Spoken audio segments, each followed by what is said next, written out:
we expect our true parameter, their true support, based off of our sample data.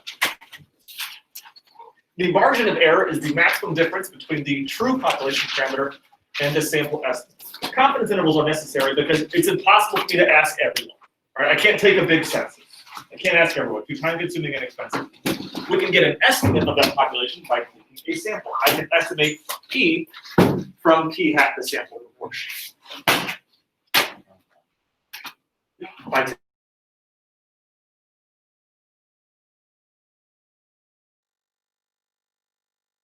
a confidence interval by using what's called the standard error. Standard error is an estimate of the standard deviation of our sampling distribution using sample statistics.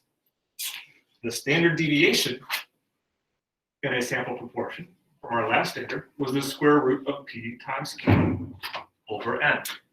But I don't know what P is. That's a population statistic. I can't know P, and so I take a sample. We can estimate this standard deviation by using the standard error in P hat. So I'm going to replace P and Q with their P hat and Q hat sample statistics. By using sample statistics, we're able to estimate the standard deviation in P hat.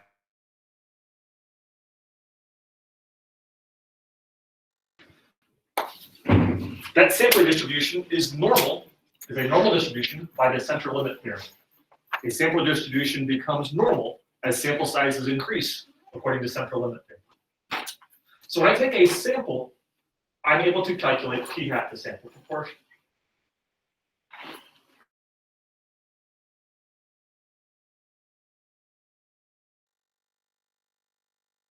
Well, there's some randomness involved.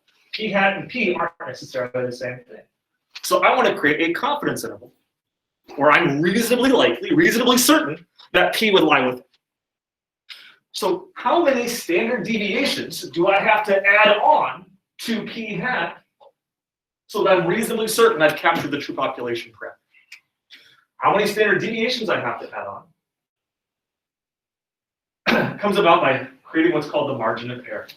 The margin of error is some z-score times the standard error. Standard error is an estimate of the standard deviation, and that z-score tells me how many standard deviations I want to add on so that I have a reasonable likelihood I've captured the true population score. How much of the normal distribution is within one standard deviation?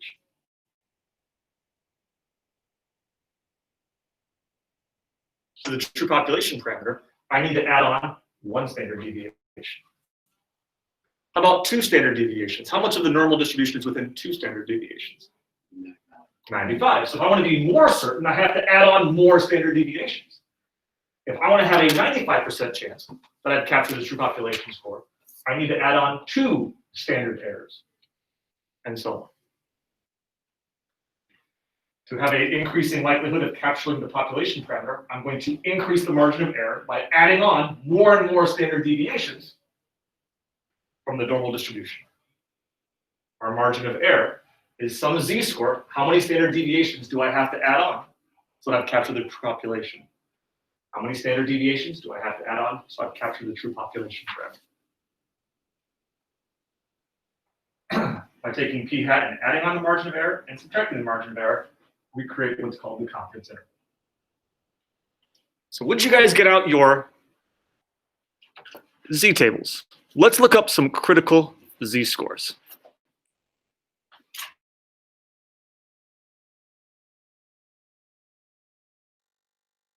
That we're going to use to create, say, a 90% confidence interval, where I have a 90% chance to capture the population parameter, a 95% confidence interval, a 98 or 99% confidence interval. Those are some useful z-scores. And I've drawn those distributions here in blue in the middle of the board. We're going to use the z-table to look up the z-scores where I've captured 90% of the distribution, for example. This alpha equals 10 is the error. Alpha refers to the error. I want to capture 90% of the distribution, so what's left in the two tails? If there's 90% in the middle, what's left in the two tails? 5 each. 5 on either side, right? So 1 minus alpha, if there's a 10% chance I haven't captured it, 1 minus alpha would be 90%. 90% in the middle, split evenly across the two tails is 5%. So if I kind of cut myself off right here, what percent of the distribution lies to the left? 90 in the middle, there's 5 in the left tail, 95. So as close as you can.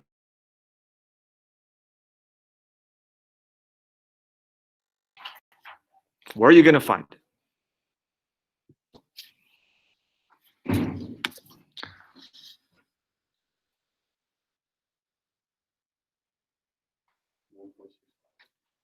Say again? About 1.65? Where is that? Roughly right about here?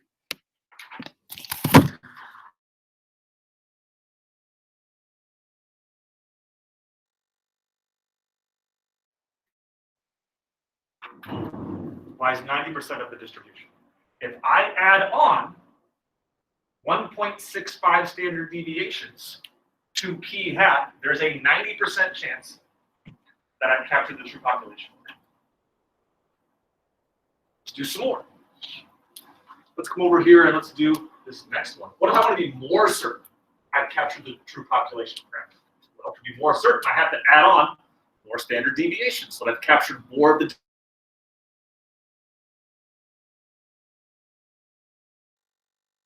chance I haven't captured it by my confidence interval. What's the chance that I have? 1 minus alpha is 95%. I have a 95% confidence interval. If I've captured 95% of the distribution, what's left in either tail? 100%. Let's look up the z-score necessary.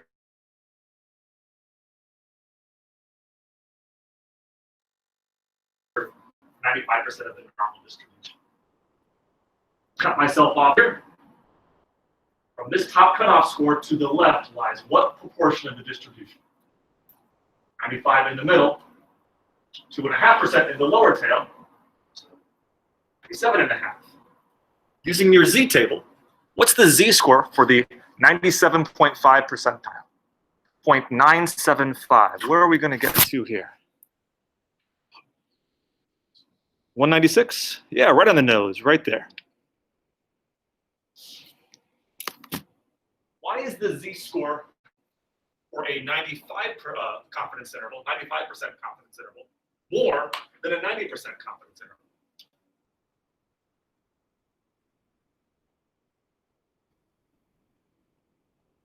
Why is this z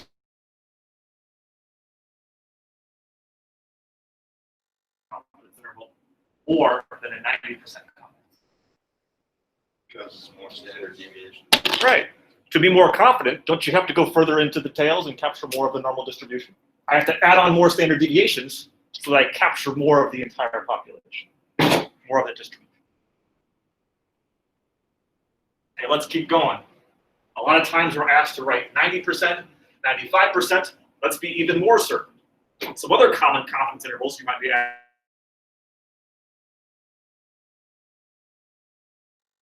I want to be even more certain I've captured the true population parameter. Well, if there's a 2% chance of error, if there's a 2% chance that I haven't done it, there's a 98% chance that I have, just the other part. If there's 98% of the distribution between my hands, what percents are left in the tails? 1%. 1%.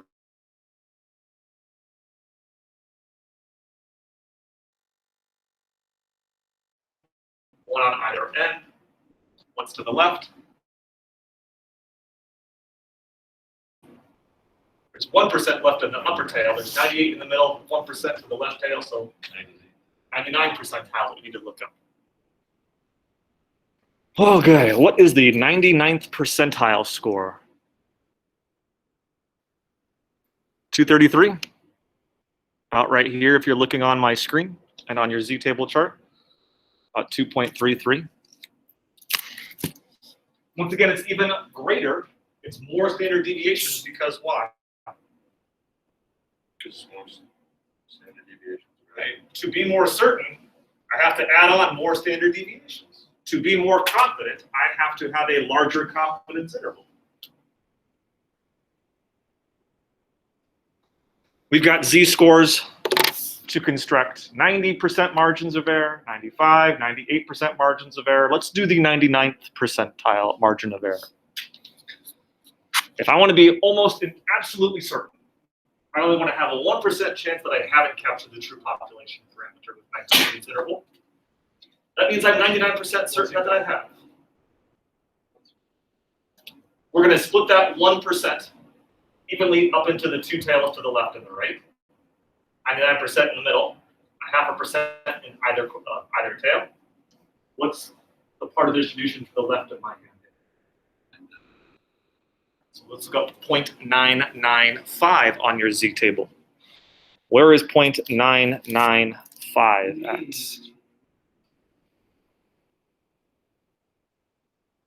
About right here. What is that, about 2.58 or so? I see a percentile of 0.9951 for a Z-score of 2.58.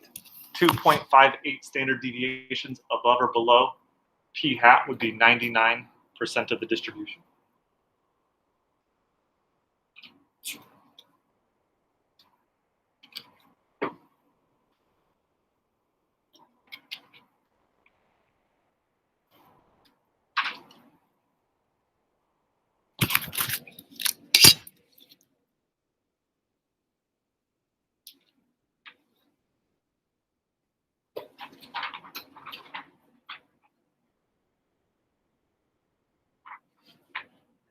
I'm passing out the holy grail. I'm passing out the formula sheet for the rest of the year. What we're covering second semester is almost entirely on this formula sheet. So what should you not do with it? Don't lose it. If you do lose it, I put a PDF copy on Schoology you can always reference later. So let's look a little bit deeper at your formula sheet here. On your formula sheet. Share my screen now. On your formula sheet, one side is for confidence intervals, one side is for hypothesis tests. Our last unit is on statistical inference of hypothesis testing and confidence intervals. So when you have to create a confidence interval, use the size that says confidence interval. Everyone see the side that says confidence intervals on it? Yes, sir. All right, so we've got confidence intervals for proportions, difference of two proportions, for means, small means, large means, etc. Please report to the secondary office. On the other side, flip it over. Report Here to are all the secondary test office. statistics for hypothesis tests that we're going to start conducting over the next several weeks. Z-test for one proportion, for the difference in two proportions, for means with parameters or unknown parameters, and so on. T-tests, Z-tests, etc. Flip over to the other side. Let's go back to the confidence interval since that's what we're talking about today. Does everyone see the Z-score table that's at the very top of your page? Sure. These are some critical Z-score values, some useful and common Z-score values that are helpful in conducting or creating confidence intervals. For a 90% confidence interval, we're going to use a Z-score of 1.645. Well, where did we look up that number? Lily Just a second ago. Jacobs, please report to the secondary office. Lily Jacobs, Is it report to the 1.65 secondary office. from our Z table, about the same 1.645 they're using right here? That Z-score comes about from the Z-score that captures 90% of a normal distribution. Yeah? So if I want to be 90% certain that I've captured the true population parameter, I need to add on 1.645 standard deviations. For a 95% confidence interval, what was our Z-score? 95% confidence interval is a Z-score of 1.96.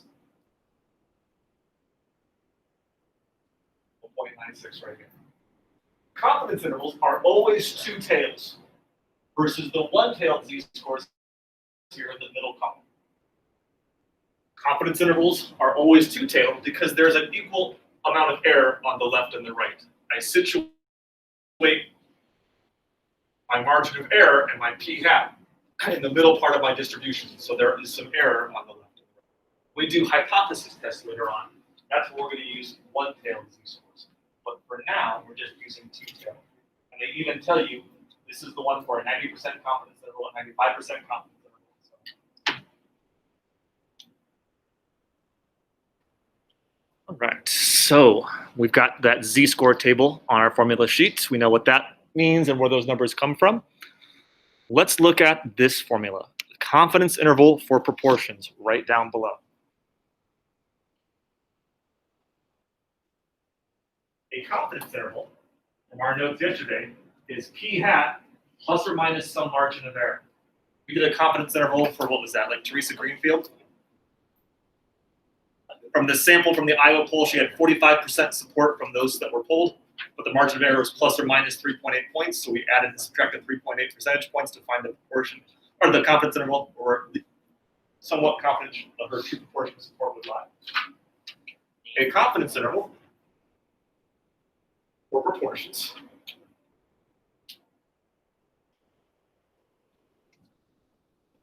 is p hat plus or minus the margin of error, or both. That margin of error is how many standard deviations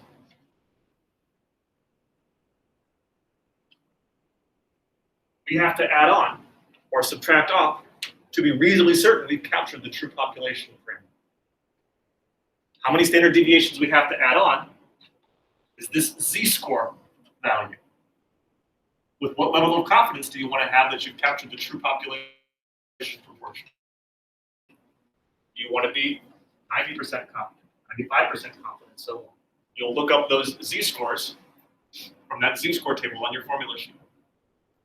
Take that number times the standard error. The standard error is an estimate of the standard deviation of the sample proportion using sample statistics rather than population frame.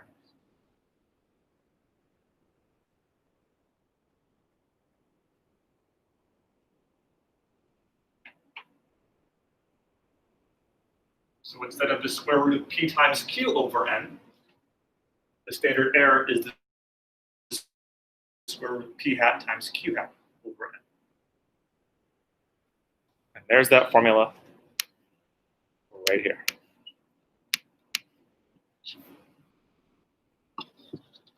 All right, so let's do it. Our very first confidence interval. One of many. We'll be writing second semester.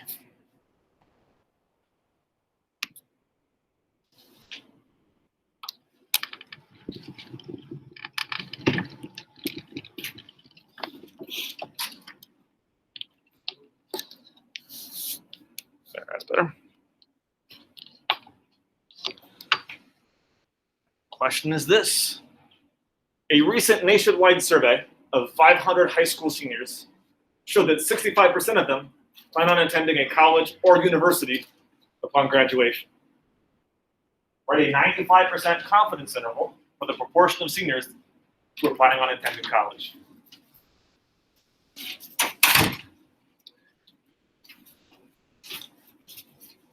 I can't ask every senior in America. That would be impossible. Not very few. So we take a sample of how many? 500. Our sample size is 500.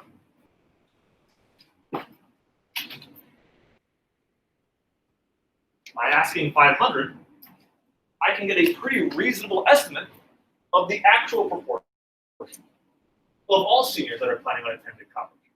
But because I'm using sampling, there's some error. I could be off by a little bit. That's why we need confidence intervals. That within that interval, I'm reasonably certain I'd capture this true proportion of seniors that are planning on attending college. According to my sample, what's the proportion of seniors who are attending college? What's p hat? 0.65 is p hat.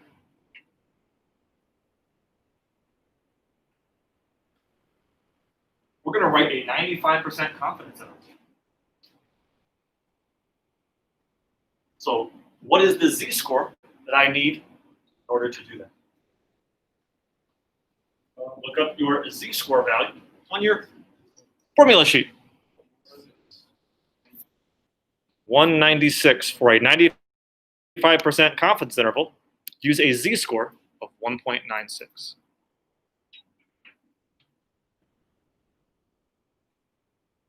Z star, our critical z-score is 1.96 for a sample size of 500 seniors asked. P hat is 0.65, 65% of seniors, indicated in our poll that they would be attending college or university. What's Q hat? Because it's just everybody else that wasn't attending college, yeah?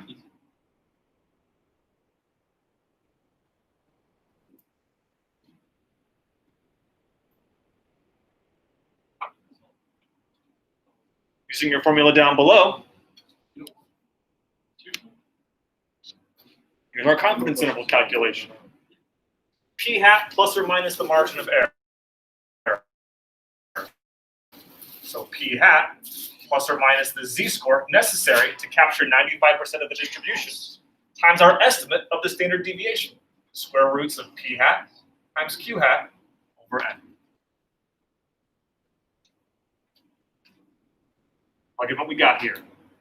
Our estimate says it's about 65%. But now let's add and subtract off the margin of error so that we're reasonably certain, 95% certain, the true proportion of all seniors who are planning on attending college would lie within. So we need to add on 1.96 standard errors, 1.96 estimates of the standard deviation. That is given by the square root of 0.65 times 0.35 over 500.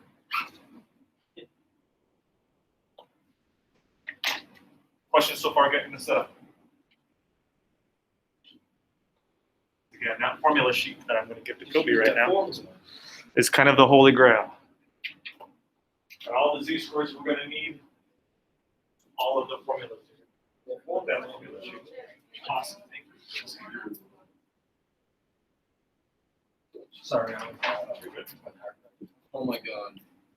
All right, so let's go put this up on the screen.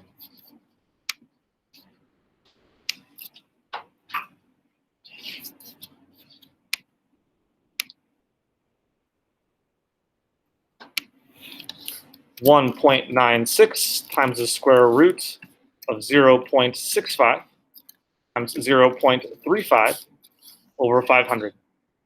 My margin of error is about 0.0418.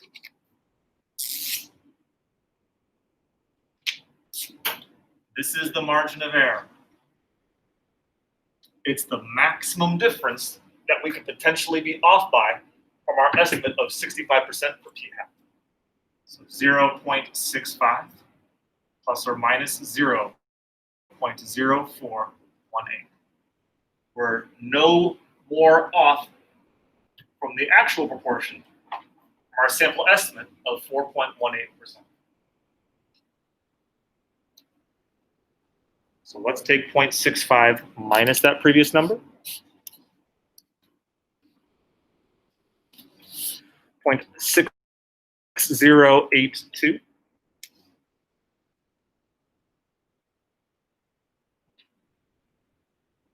Now let's add on that margin of error.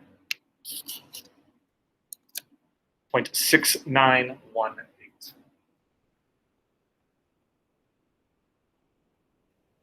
Here is our confidence interval.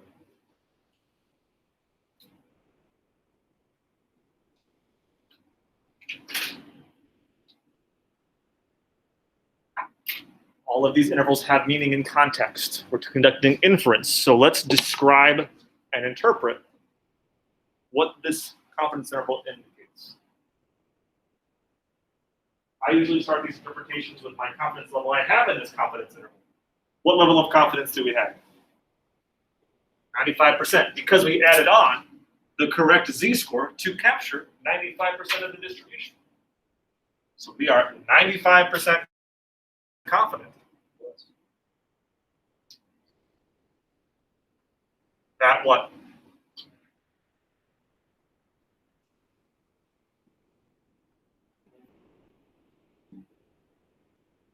But what will be between? Let's be specific. What are we estimating with these values? Proportion of seniors attending college. 95% confident the actual or true proportion of all seniors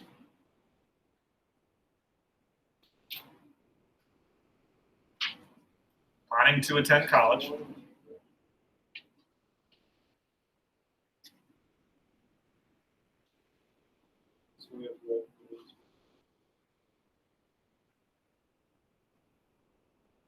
is between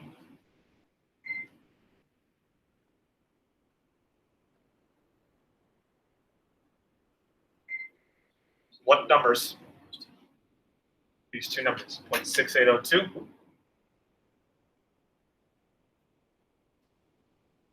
and 0.691. There's your interpretation. 95% confident that between 60.8% and 69.2% would lie the true proportion of all seniors that are planning to attend college upon graduation.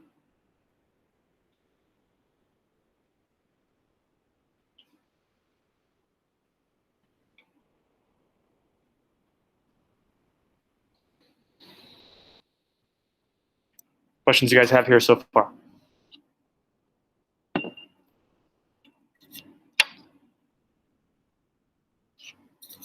Awesome.